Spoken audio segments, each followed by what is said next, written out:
તળાજા રાજપરા બે ગામ નજીક હાઈવે ઉપર બોલેરો અને બાઇક વચ્ચે અકસ્માત સર્જાતા બે વ્યક્તિઓના મોત નીપજ્યા। તળાજા ભાવનગર હાઈવે ઉપર આવેલા રાજપરા બે ગામ આસપાસના વિસ્તારમાં બોલેરો અને બાઇક વચ્ચે અકસ્માત સર્જાયો હતો। આ અકસ્માતમાં બે વ્યક્તિઓના ઘટના સ્થળે મોત નીપજતા પોલીસે દોડી આવી જરૂરી કાર્યવાહી હાથ ધરી હતી।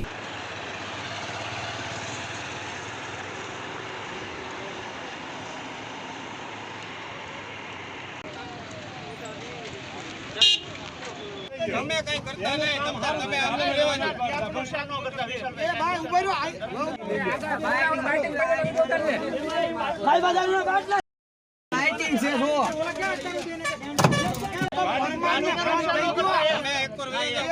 તમતારે આમાં જે છે ને તમે હવે લખાવી દેજો 5 જણા તમતારે તમે આવી લખાવી દેજો કોન્સ્ટેબલ છો ને ગાડીને કઈ નો ગૌતમ તમારા આઈસી છે ને કામ થઈ ગયો બરાબર કે